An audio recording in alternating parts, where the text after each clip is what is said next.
reclamar mesmo, né? Na oficina que nós tivemos na região Sé, né, o grupo se manifestou, as pessoas se manifestaram plenamente favorável à inclusão do Parque Augusta no plano diretor.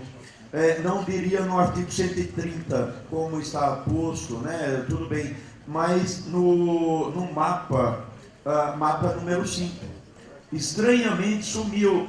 Gostaria de até fazer um contraponto com o que o grupo aí que reivindicou a questão de Perus, né, que estava a mais o ponto, o nosso é de menos. O ponto verde tem que estar presente, pessoal. No 130, no 166, está dizendo que tem que ter área verde. A moça, não lembro o nome, reivindicou há pouco, as várias pessoas reivindicando, precisamos aumentar o verde na cidade. Né? Está posto aqui nos artigos. No entanto, sumiu o ponto, não tem nada, nenhuma referência à instalação, à criação do Parque Augusta, que é uma área que simplesmente a prefeitura consegue criar, sem colocar, sem retirar, melhor dizendo, nenhum real do cofre público. É muito estranho isso.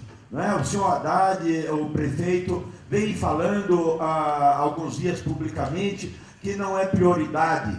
Claro que é prioridade. O Parque Augusta não precisa dos recursos públicos. É feito com o artigo, as informações aí da transferência do potencial, né? Transferência do direito de construir plenamente na lei, dentro da lei. Então, gostaria de registrar aqui, enfatizar o protesto, e eu peço o apoio de todos vocês que desejam, porque o Parque Augusta não é um parque simplesmente da população da Consolação. O Parque Augusta é um parque do município de São Paulo, que toda a população terá direito, assim como tem direito ao Parque do Ibirapuera. Né? O que nós queremos com o Parque Augusta não é o quintal de 2 prédios que o proprietário da área está querendo construir. Nós queremos triplicar a área verde na região. Né? É isso que nós queremos, é isso que nós chamamos Parque Augusta. Tá? E só para completar, para concluir, gostaria de enfatizar o que foi pedido aí pelo pessoal do senhor da USP e por outras pessoas aí, que solicitou, né, sustentabilidade, não está previsto aí na maioria dos artigos, a energia solar nos tetos dos edifícios. Isso aí é necessário, nós precisamos criar possibilidade de sustentabilidade, energia limpa, favorecer, e até para, como o secretário falou no início da apresentação dele, né, utilizar menos a energia. Né? A energia solar é uma energia limpa e que está cada dia mais barato. Todos os tetos, principalmente dos novos edifícios, podem ser utilizados para colocação, para instalação de placas. E ainda eu gostaria de só fazer um comentário quanto aos prédios ociosos. Né? Realmente é necessário os prédios ociosos para a instalação do HIS. Agora, é preciso que isso aí seja para baratear o custo das habitações dessa população, que é realmente necessário. Realmente é necessário, realmente essa população necessita. E população de baixo custo. Né? Agora, se a lei permite utilizar, né, essas habitações aí que não estão sendo utilizadas, há pouco eu ouvi, né, há poucos dias, registrando que um hotel aí está sendo reformado no centro de São Paulo, e depois de reformado, cada unidade vai custar R$180 mil. Conclua, é para que favor. tipo de população? É HIS isso? Obrigada. Vou passar a mesa, então, Antes de entrar nas questões dessa rodada, eu queria só comentar 2 pontos que eu acho que é importante, mas que acabei não comentando. Acho que é importante esclarecer, a partir da fala do Fábio, sobre a participação dos moradores nas intervenções das zonas especiais de interesse social.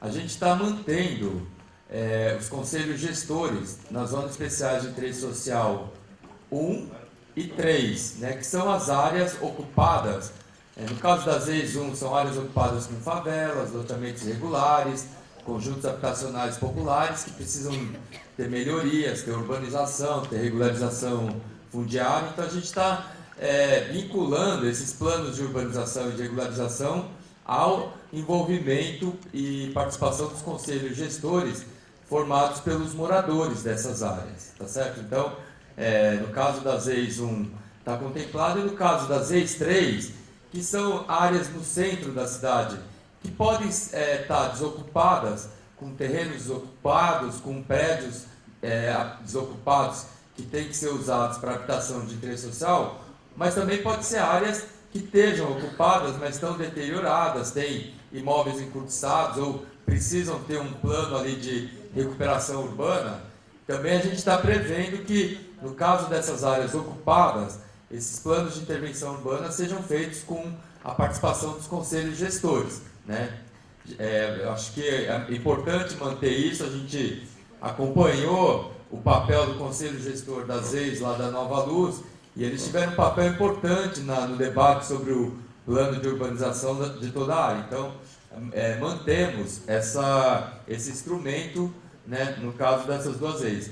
No caso das EIs 2 e das EIs 4, são terrenos vazios, que têm que ser aproveitados para habitação de interesse social. Então, nesses casos, não tem morador. Eles vão ter no futuro. Então, a gente não precisa ter essa previsão de conselho gestor. Só para clarificar, com relação à revisão das leis de melhoramentos viários, de fato, a gente vem conversando com a Secretaria de Infraestrutura Urbana e eles estão também bastante preocupados com isso. Não consta aqui na minuta essa previsão de revisão desse conjunto de leis de melhoramentos viários, porque tem leis da década de 30, né? Então está sendo feito esse trabalho de consolidação para revisão. Então a gente pode analisar, avaliar a possibilidade de estar incluindo isso como uma ação em relação ao sistema viário da cidade. Agora, com relação a esses pontos que o Euler colocou, né, isso ele já tinha colocado lá na devolutiva de Perus. De fato, essas propostas, né, elas são todas bastante pertinentes ao plano diretor, uma boa parte delas, e vai ser importante a gente olhar essas propostas que ele vai encaminhar para o escrito, para a gente analisar melhor a forma como isso pode ou não ser integrada à minuta. Agora, eu queria só destacar essa proposta em relação à remoção, né, e deslocamento de população na cidade. De fato, é uma preocupação.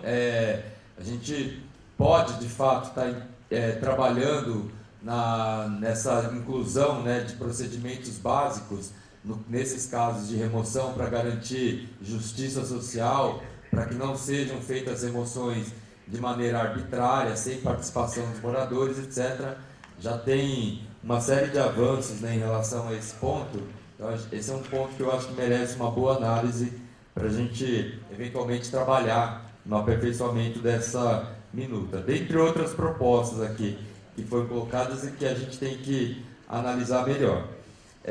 Quero destacar também essa proposta que o Euler fez sobre os núcleos regionais de planejamento. Eu acho que isso tem que ser considerado, assim como a gente tem trabalhado nesse sistema de planejamento e gestão democrática, na lógica de fortalecimento das subprefeituras, para que elas não sejam só instâncias de zeladoria urbana, para que elas sejam também instâncias descentralizadas ali nas várias regiões da cidade, para pensar e formular propostas de planejamento e de política pública. Então, eu acho que está alinhado, está sintonizado com a preocupação que está se tendo de fortalecer as subprefeituras, fortalecer as instâncias de governos locais nas subprefeituras, então poder incorporar, incluir essa constituição de núcleos regionais de planejamento nessas instâncias no âmbito das subprefeituras, que vão estar articulados com os conselhos participativos e que vão ser a base para os conselhos de representantes nas subprefeituras. A gente já está incorporando, como a Núria disse, no sistema de planejamento e gestão, essa instância que é reivindicada pela sociedade de São Paulo há 20 anos, né? Então a gente já está criando aqui as condições jurídicas para que isso seja efetivado na cidade, porque a gente entende que, e o governo Haddad entende que esse é um passo importante na gestão da cidade. Com relação a os pontos relacionados à poluição sonora, eu queria esclarecer uma coisa, porque essa menção à poluição sonora ela é feita numa parte da minuta que dá as diretrizes para a revisão da lei de zoneamento, que é a lei 13.885, que é a lei que regula o uso e ocupação do solo. Então a gente está reiterando a lógica de que essa lei de regulação do uso e ocupação do solo, ela seja feita mantendo essa preocupação de controlar as atividades que geram incômodos, que geram ruído, que gera perigo, que gera vibração, que gera emissão de gases, etc. Isso já estava no plano diretor de 2002. Isso foi incorporado na lei de zoneamento de 2004, né, que é a 13.885, mas isso não ganhou operacionalidade, isso não foi implementado ainda na escala e na forma necessária da cidade. A gente está reiterando, né, essa necessidade de controlar o uso e ocupação do solo, considerando esses parâmetros de incomodidade, que a gente entende que é a forma mais necessária para garantir o bem-estar das pessoas na cidade. Então, agora, isso só vai ganhar concretude, só vai ganhar efetividade, só vai ganhar operacionalidade ali na revisão da 13.885, para deixar claro que essa é uma matéria que está colocada aqui no plano diretor como, né, base para a revisão da 13.885, mas o detalhamento vai acontecer lá, né? A forma de aplicação vai acontecer lá na próxima etapa. Então esse só para deixar claro qual que é o raciocínio que a gente está fazendo aqui. Agora, com relação à discussão da definição de macroárea de redução da vulnerabilidade do Butantã, da macroárea de recuperação urbana ambiental, a gente definiu, né, uma boa parte como macroárea de recuperação urbana ambiental, porque aquela região lá do Butantã, ela, assim como ali nas regiões perto da Serra da Cantareira e na região ali nos mananciais Pires e Guarapiranga, o critério para a gente definir essas macroáreas e a macrozona de proteção e recuperação ambiental nessas áreas é o critério, a característica do solo. Essas áreas, o solo é muito frágil, né? Claro que isso não exclui a possibilidade da gente marcar macroáreas de redução da vulnerabilidade lá do Butantã. A gente vai analisar isso. Mas temos que ter claro que nessas áreas o solo é muito frágil, a ocupação urbana tem que ser feita com muito cuidado, porque senão a gente vai gerar áreas de risco lá, tá certo? Então, por isso que manter essa ideia da macroárea de recuperação urbana e ambiental nessas partes do município é importante, porque o solo vai continuar frágil, tá certo? São os principais pontos que eu gostaria de comentar nesse momento, e aí, quem sabe a gente pode retomar alguns outros no desenvolvimento do debate.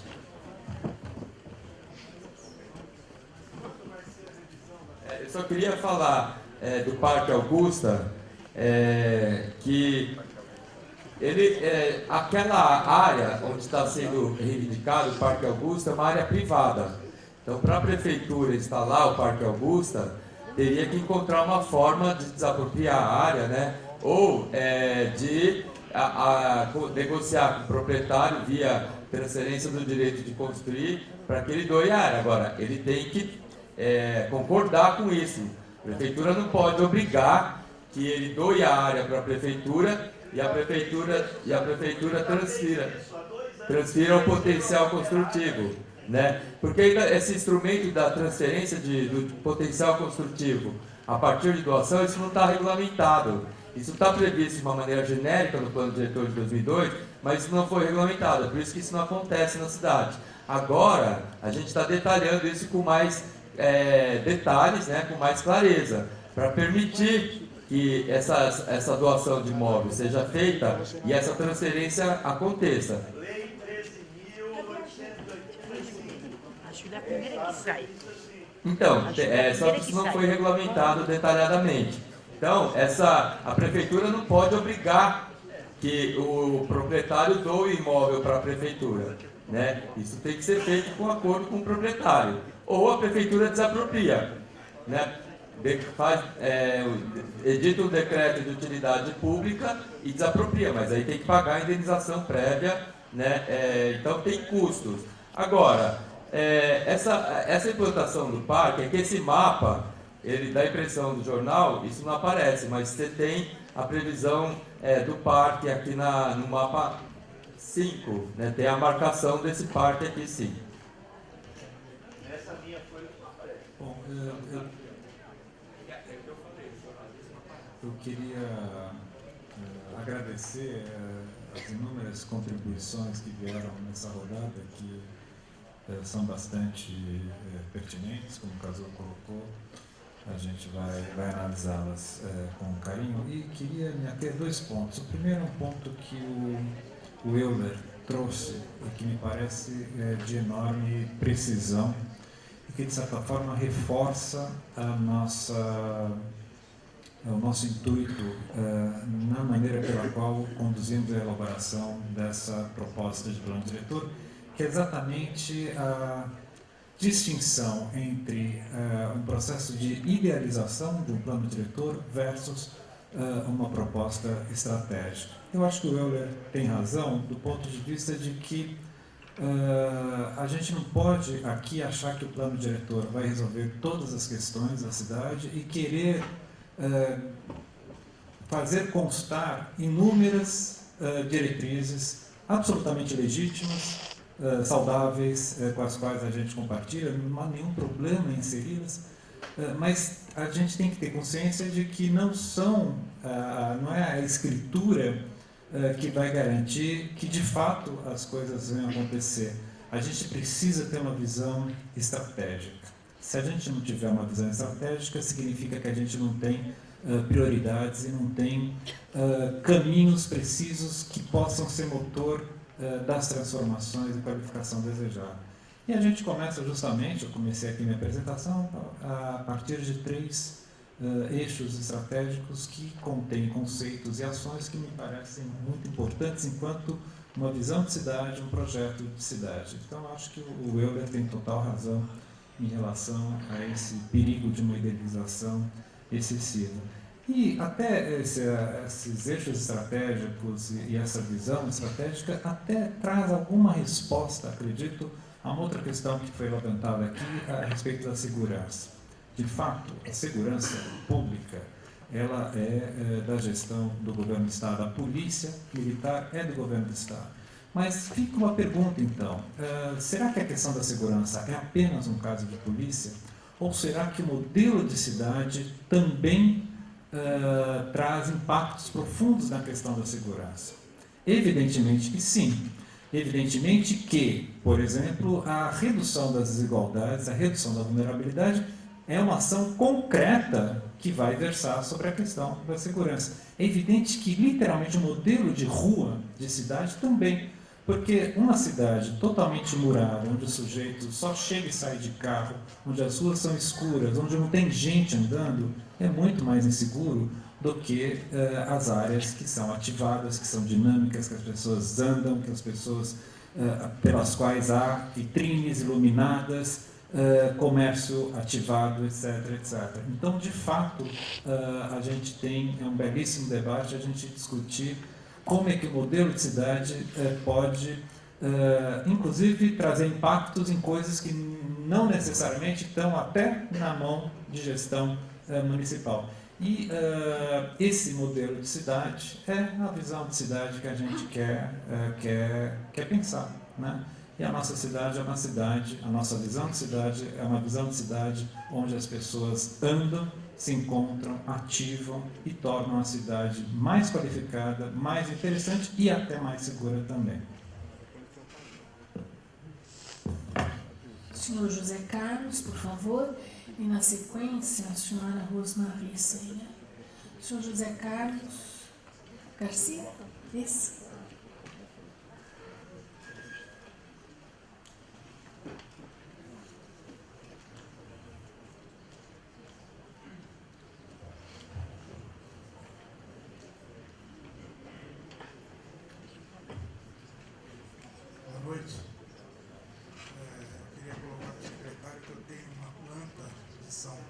1810 e a cidade não tinha mais do que 80 quadras.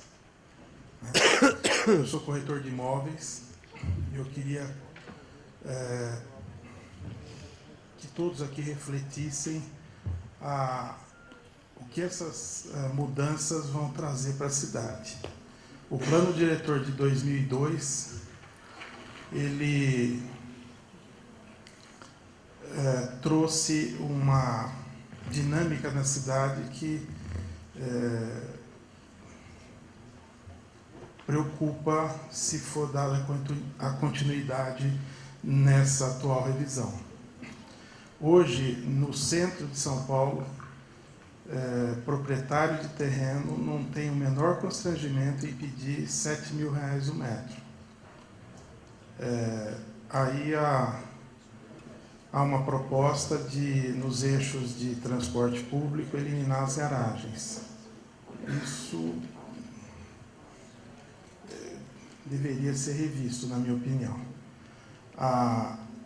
No artigo 193 também fala da construção de garagens em estações de transferência. Não seria melhor deixar que se tenha mais vagas em prédios próximos às estações?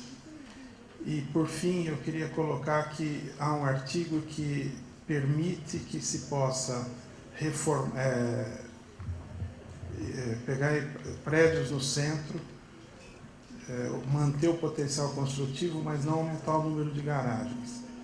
Existem dezenas de prédios, centenas de prédios que não tem nenhuma garagem. Como que isso não vai funcionar?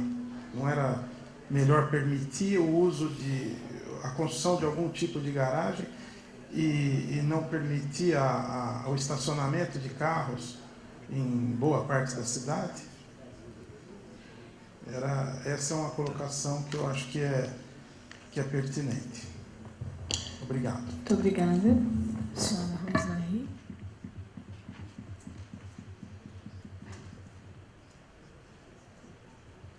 Boa noite a todos e a todas, boa noite aos colegas da mesa. Eu tenho, na verdade, 4 pontos para colocar. O primeiro é referendar a colocação que já foi feita pela colega Sueli, eu havia anotado aqui também, desculpe, eu esqueci de me apresentar, Rosmarie, eu sou do CADES, CADES Macro Região Oeste, e represento a sociedade civil. E a primeira proposta é da retirada do instrumento da concessão urbanística do plano diretor. Eu acho que a própria história do que já aconteceu em relação a isso, no caso da Nova Luz, que foi uma luta de 3 anos, se não me falha a memória, Sueli que me corrija, para que se conseguisse impedir que a especulação imobiliária predatória fizesse disso um instrumento de ganhos ilimitados em detrimento da população menos aquinhoada ou até de uma ocupação adequada daquele território da cidade. E lembro aos colegas da mesa que isso não pararia por aí, né? Naquele momento, o instrumento da concessão urbanística ia para a Gleba Pompeia, na Operação Urbana Consorciada Água Branca. Não sei se os colegas estão lembrados disso.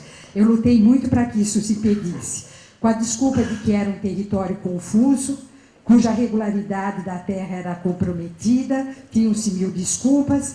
O mais fácil era encontrar uma solução e entregar para a iniciativa privada, resolver aquele problema e fazer daquela terra o que eles bem entendessem.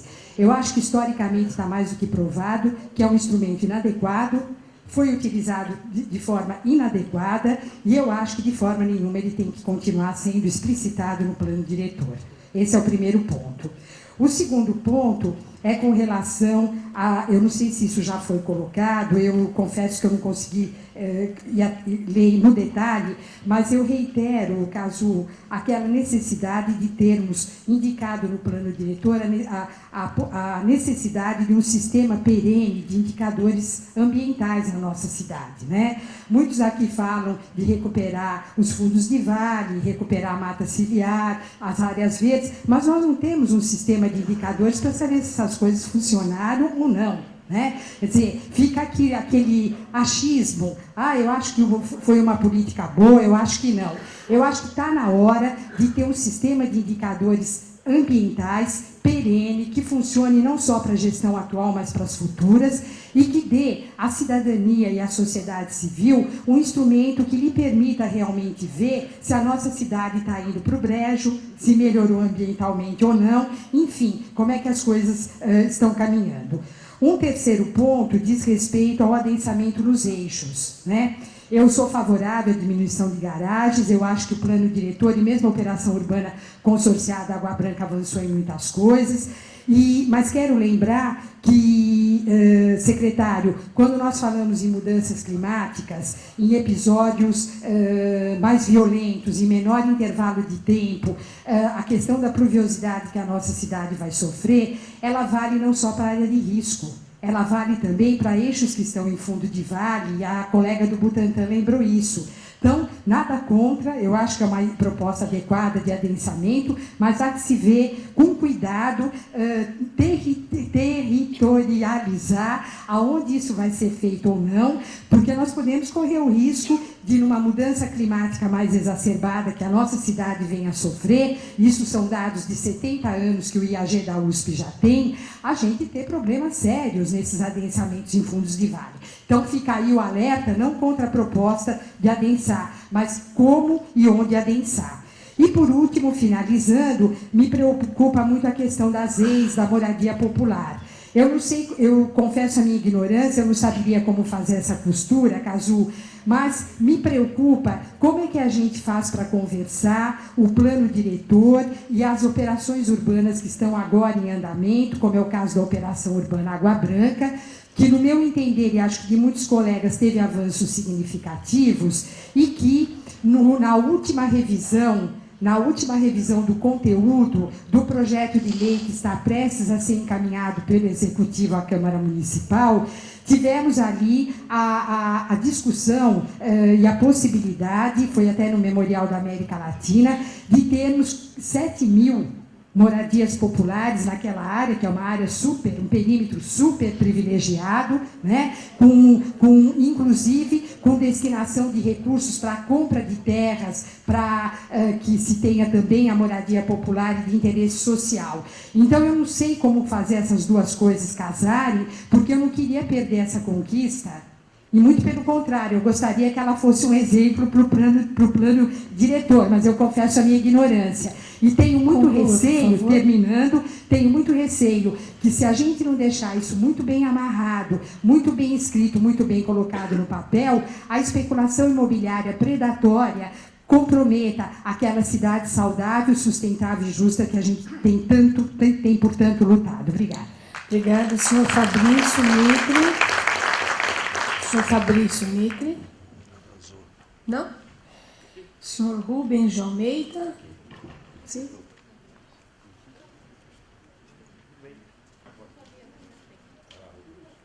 Estava dormindo, Fabrício?